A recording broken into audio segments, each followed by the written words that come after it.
Okay, this is going to be a short part 2. You know, Papa said, she doesn't even act like a hound. She is bouncing and playing all the time. Why, she acts more like a little pup than a hound. Yes, I know, I said. I've noticed that myself. But you know one thing, Papa? She's the smartest dog I've ever seen. Why, some of the things she does are almost unbelievable. Yeah, I know, said Papa. But still, it's strange. Very strange. There's only one thing wrong with her, Papa, I said. Yeah? What's that? He asked. You won't believe it, I said. But she's gun-shy. Gun-shy? How do you know she's gun-shy? Papa asked. I didn't know for a long time, I said, until one day when I was hoeing corn down in the field by the old slough. She and old Dan were digging in a bank after a groundhog. Across the river, some fishermen started shooting a gun. It scared little Ann, and she came running to me, shaking all over. Aw, Papa said, maybe you just thought she was scared. No, I didn't, Papa, I said. It happened again up at the store one day. Grandpa shot a chicken hawk. When the gun went off, it scared her half to death. No, she's gun-shy, all right. Oh, well, Papa said, that doesn't mean anything. A lot of dogs are afraid of guns. I know, I said, but you wouldn't think she would be that way. I believe if I had a gun of my own, I could break her of being gun-shy. Papa looked at me. He said, from what your mother says, you won't be getting a gun for some time yet. Yes, I know, I said. When we reached the store, we saw the team was already hitched to the buggy and was standing in front of the store. Grandpa had loaded the tent and several boxes of groceries. I had never seen him in such high spirits. He slapped Papa on the back, saying, I'm sure glad you could go with us. It'll do you good to get out once in a while. Papa laughed and said it looked like I had to go or have everyone in the family mad at me. Looking in the buggy, I saw my axe. I didn't think I ever wanted to see it again, but for some reason it didn't look like I thought it would. There was no blood on it, and it looked harmless enough laying there all clean and bright. Grandpa saw me looking at it. He came over. I kept it a few days, he said, just in case the marshal wanted to ask some questions. Everything seems to be all right now. We may need a good axe on this hunt. Grandpa sensed how I felt about the axe. He waited in silence for my answer. The excitement of the hunt was so strong in me, even the sight of the axe brought back only a fleeting remembrance of Reuben's accident. I said, yes, we will need one.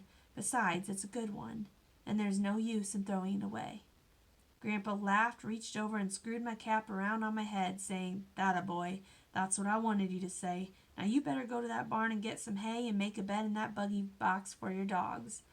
Aw, Grandpa, I said, they can walk. They don't eat. They don't ever get tired. Besides, they're so used to walking.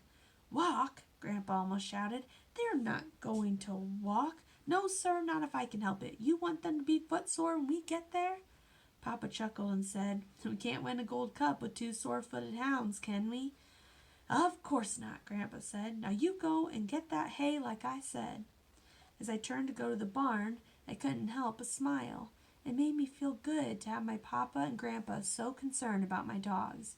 I had taken only a few steps when Grandpa said, Oh, wait a minute. I stopped and turned around. Walking up to me and glancing toward the house as he did, he whispered, In that empty kraut barrel in the harness room, there is a jug of corn liquor. Cover it up in the hay so your grandma won't see it, and bring it back with you. With a twinkle in his eye, he said, You never can tell when we'll need some medicine.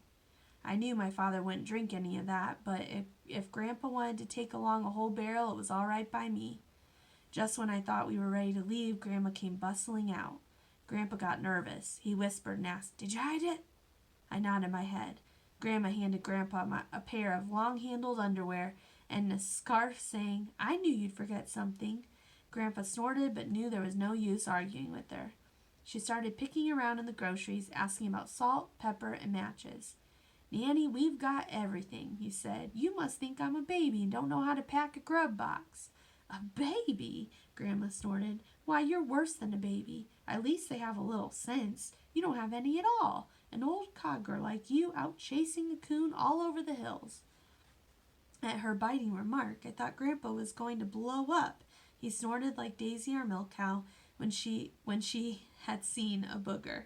I crawled up in the buggy box with my dogs and hung my feet out. Grandma came over and asked me about warm clothes. I told her I had plenty. She kissed me goodbye, and we were on our way. So next chapter, we will find out how their trip goes, and we we are getting to the end here. Okay, so I've read this much. This is what we have left.